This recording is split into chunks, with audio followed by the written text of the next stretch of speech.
Dongeng sebelum tidur.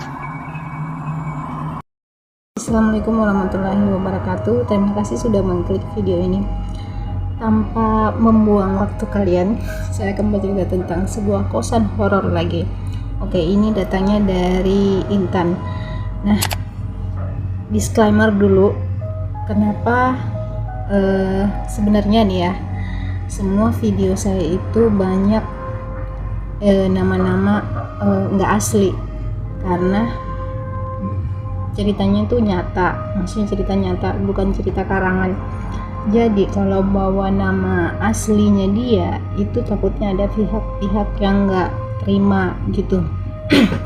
Meskipun udah minta izin sama yang punya cerita, tapi untuk melindungi mereka, ada yang marah atau gimana, ya udah kita samarin nama-nama orang yang cerita gitu. Jadi itu info bagi kalian yang nonton video saya. Tapi sebenarnya itu kalau cerita yang dari Facebook nggak tahu ya itu kisah nyata atau bukan, tapi kata mereka kisah nyata dan itu namanya beneran. Tapi kalau bukan yang dari Facebook, itu semua namanya nama ini aja, samaran aja, nggak nama beneran gitu. Takutnya ya itu yang saya bilang tadi. Oke, balik lagi ke cerita. Ini tuh ceritanya kos horor gitu, kosan berhantu. Sebenarnya nggak terlalu berhantu banget sih, cuman dia ingin berbagi cerita aja sama kalian. Nah, jadi mereka ini adik kakak, namanya yang kakaknya tuh Intan, yang kedua Indah gitu, saya sebut aja kayak gitu. Jadi si Intan ini pas pindah ke situ sama si Indah ini, pas pindah ke kosan itu sebenarnya full, maksudnya mereka tuh sebenarnya kosannya itu full, ada semua penghuninya gitu pas pindah. Nah, nggak tahu kenapa ibu kos tuh ngide naikin harga uang kos. Nah, jadi anak-anak kos lain itu ada nggak terima gitu, nggak terima kalau uang kosannya tuh naik, jadi mereka tuh pindah. Nah, yang bertahan di situ hanya Indah dan Intan. Jadi Intan ini adalah kakaknya si Indah, kayak gitu aja simpelnya gitu. Nah, si Intan ini dia itu kerja sambil kuliah. Jadi rutinitasnya itu kuliahnya berangkat jam 7. Nah, kerjanya itu malam gitu, karena kuliah sambil kerja, iya kan. Terus dia kebetulan si Intan ini adiknya itu, ini kan kosan udah kosong ya kan, sisa mereka berdua di situ. Nah, flashback lagi sama orang yang banyak yang tadi itu, ada yang namanya Anti. Jadi si Anti itu emang udah pernah cerita, udah pernah mesen ya kan, kalau kos ini itu angker gitu. Semenjak kakek meninggal itu dia sering tiap malam, kakek yang punya kos ya kan, tiap malam itu suara tongkatnya tuh bunyi tiap malam. Si Anti cerita kayak gitu. Jadi backgroundnya si Intan ini udah tahu kan kalau kos itu horor. Nah, tapi mereka tuh tetap nggak mau pindah dikarenakan tempat kerjanya tuh deket dari situ, kerja sama kuliah tuh deket dari kosan itu. Nah, jadi ceritanya si Indah ini izin pamit gitu, pulang ke kampung. Oke, saya lupa ngejelasin gimana posisi kosnya. Nah, kembali dulu nih, kosnya itu bentuknya kayak gini, rumah ibu kos di depan, jadi kosannya itu di belakang. Kalau kita mau ke kos itu lewat, ada lorong ya kan, lorong itu nggak ada lampu loh, nggak ada lampu. Jadi kalau kita mau ke kosan itu agak gelap ke belakang gitu. Di kosannya itu ada di belakang kosan, jadi kosannya itu ada di belakang. Nah, itu nih gambaran kosannya ya kan. Karena 7 kosannya ini nggak ada isi, jadi lampunya itu dimatiin semua, itu lampunya dimatiin. Jadi yang hanya ada lampu itu hanya kosan si Intan si Intan sama si Indah gitu, yang cuma nyala kosannya ya kan.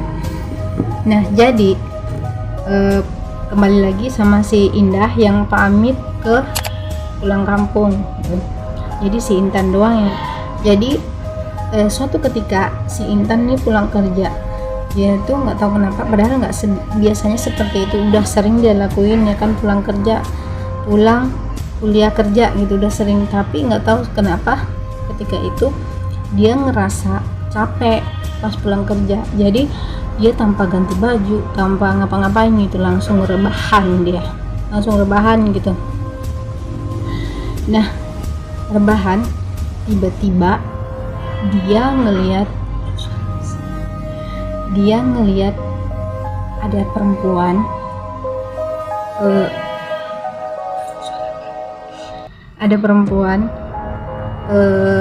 rambutnya itu ke depan dan tangannya tuh kayak gini. Jadi gimana ya ngejelasinnya, si Intan tuh terlentang gitu, jadi perempuan ini kayak mau giniin gitu, rambutnya ke depan, dan si Intan tuh melihat wajahnya tuh apa ya, samar-samar, padahal nggak jelas gitu, wajahnya nggak jelas Jadi dia tuh ngelihat tangannya si cewek itu ada di atas tangannya Intan gitu, pucet kayak mau masuk gitu ya kan. Dan dia itu mau teriak nggak bisa, si Intan mau teriak tuh nggak bisa gitu, dan dia nganggep percuma aja teriak, nggak ada yang bakalan bisa nolong karena di situ semuanya pada ini kosong ya kan, ya ada tuh hanya ibu kos, dan itu jaraknya jauh dari kosnya mereka di depan ya kan. Nah itu hampir sejam, kondisi seperti itu sejam ya kan. Dia berusaha untuk melepaskan diri sendiri, gerakin, katanya orang tuh harus ngegerakin kaki, otaknya tuh masih jalan, masih mikir harus bagaimana ini, berusaha ini lepas dari situ. Dan dia mikir bahwa ini saya bakalan meninggal kalau kayak gini, karena dia kebetulan punya sejarah ibunya dia itu meninggal dalam keadaan tidur.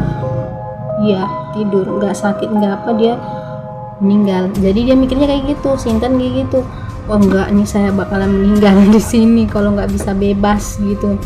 Jadi dia itu baca sebisa ayat yang dia hafal, yang dia inget gitu, Al-Fatihah apa segala macam, kecuali doa makan sama doa tidur. Doa makan dia baca itu semua ayat Al-Fatihah apa segala macam, enggak mempan, enggak, pokoknya enggak bereaksi gitu. Dan terakhir dia baca Anas baru, kakinya digerakin.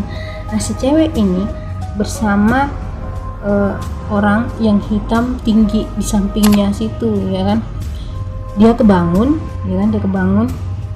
dan udah ketakutan mau tidur lagi ya kan, tapi dia harus tidur karena kenapa, besoknya tuh dia harus ke kampus ya kan, ke kampus jam 7. Nah sementara dia nggak boleh begadang gitu, dia harus ke kampus, dia harus kerja.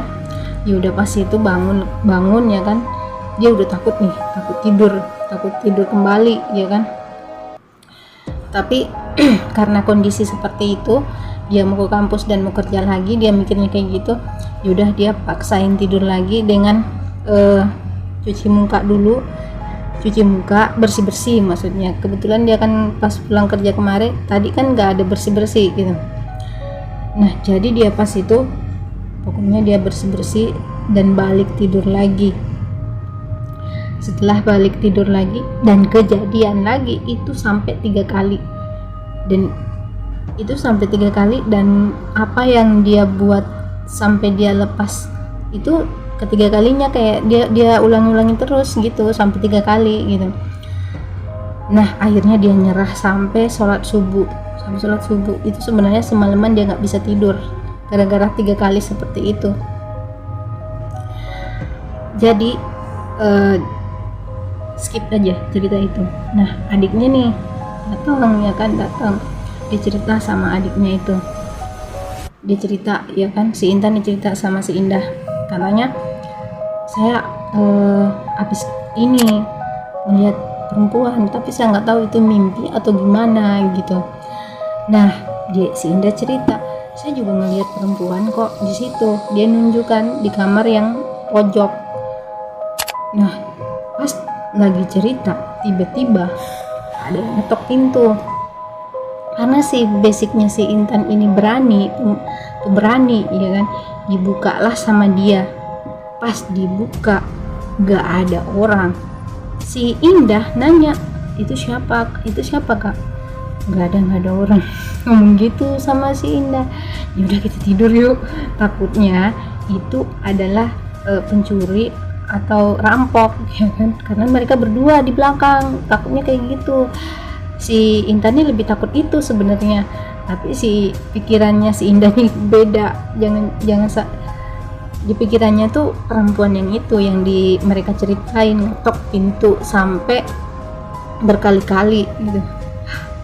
Serem, cuman kosnya aja yang serem, hanya gangguan itu sih yang mereka dapatkan di kosan itu. Nggak tahu ya adiknya sering atau gimana, tapi ini hanya cerita si Intan dulu, hanya seperti itu. Oke, jangan lupa subscribe, like, and comment. Dadah.